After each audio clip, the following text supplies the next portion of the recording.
out of the pitch-black ocean emerges a nightmare, a submarine carrying massive 8-inch battleship guns.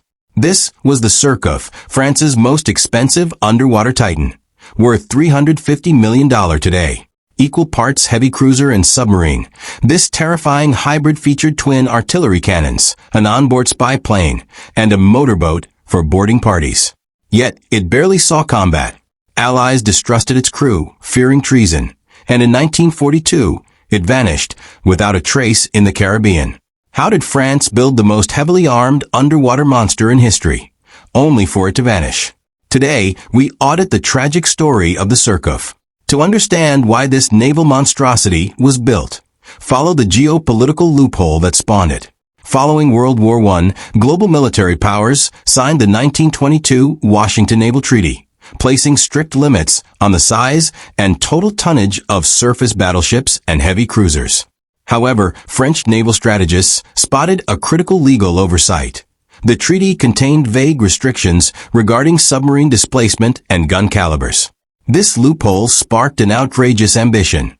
What if France constructed a stealth vessel armed with heavy cruiser firepower? The objective was commerce raiding.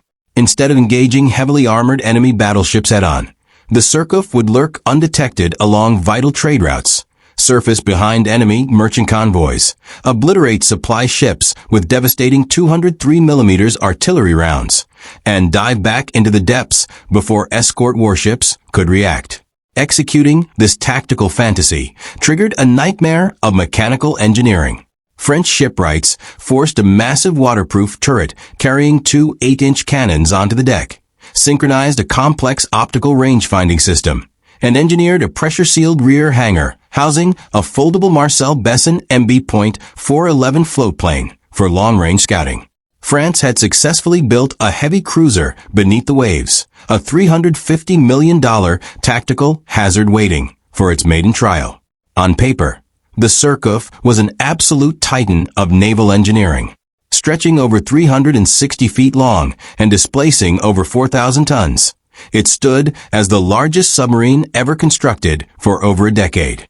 Its primary arsenal featured a massive waterproof turret housing two 203mm heavy cruiser guns, 10 torpedo tubes carrying 22 torpedoes, and multiple anti-aircraft cannons for defense.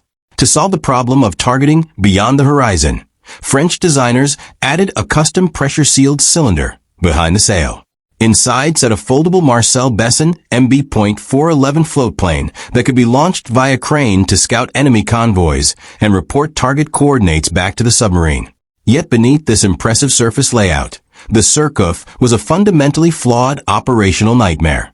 Combining a heavy surface warship with a submarine created critical design conflicts that severely crippled its performance in combat conditions. First was its lethally slow dive speed. Standard World War II submarines could submerge beneath the waves in 30 to 40 seconds. The top-heavy Surcouf took over 2 full minutes to complete a crash dive. In a combat scenario, 2 minutes was an eternity.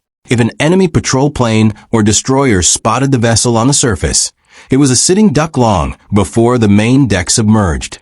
Second was its chronic structural instability. The massive joint seals surrounding the giant 203mm gun turret struggled to withstand intense ocean pressure. Corrosive salt water constantly leaked through the turret housing into the forward hull, sparking frequent electrical short circuits, corroding internal wiring, and destabilizing the submarine's delicate ballast trim. Keeping the vessel level underwater required non-stop crew intervention. Finally came the extreme firing limitations. Because the massive gun turret was mounted directly onto the narrow forward hull, aiming the heavy artillery was an ordeal. The submarine could not rotate its main guns independently. Instead, the entire 360-foot hull had to be turned toward the target. In rolling ocean swells, aiming became nearly impossible, rendering its multi-million-dollar firepower virtually useless. By attempting to build a vessel that could do everything, France created a $350 million tactical hazard, a giant submarine too slow to dive, too unstable to seal, and too clumsy to shoot. When Nazi Germany blitzed through France in May 1940, the Surcouf was undergoing repairs in Brest. With one engine completely disassembled and its steering gear broken, the crew faced a grim choice: fall into enemy hands or attempt a suicide escape. Running on a single engine, the crippled Leviathan limped across the English Channel, narrowly dodging Luftwaffe bombers to reach safety in Plymouth, England. But safety turned into a trap. Fearing that the French fleet would fall under Nazi control, British Prime Minister Winston Churchill ordered Operation Catapult, a ruthless preemptive strike to seize or destroy all French warships docked in British harbors. On July 3, 1940, armed British commandos launched a surprise boarding action on the Surcouf. Suspicious French officers pulled weapons, triggering a violent close-quarters firefight inside the narrow steel corridors. When the smoke cleared, 3 British officers and 1 French sailor lay dead. The ship was forcefully commandeered and eventually handed over to General Charles de Gaulle's Free French Naval Forces. But the blood spill planted a seed of permanent paranoia. Throughout 1941, British and American intelligence viewed the Surcouf with extreme suspicion. The French crew deeply resented their Allied handlers, while Allied commanders secretly feared the ship was infected with Vichy loyalists or Nazi sympathizers. Dark rumors swept through Allied command headquarters. Was this $350 million rogue submarine covertly signaling German U-boats? Was it secretly refueling enemy submarines in the Atlantic? Or was it waiting for the perfect moment to turn its massive 8-inch guns against Allied shipping? The world's largest submarine had transformed into a psychological time bomb. The Allies no longer viewed the Surcouf as a prized asset, but as an unpredictable liability they desperately wanted off their hands. In early 1942, Allied command assigned the Surcouf to its final mission: transit the Panama Canal and deploy into the Pacific Ocean to reinforce Allied operations. On the pitch-black night of February 18, 1942, while navigating the turbulent waters of the Caribbean Sea, the world's largest submarine vanished.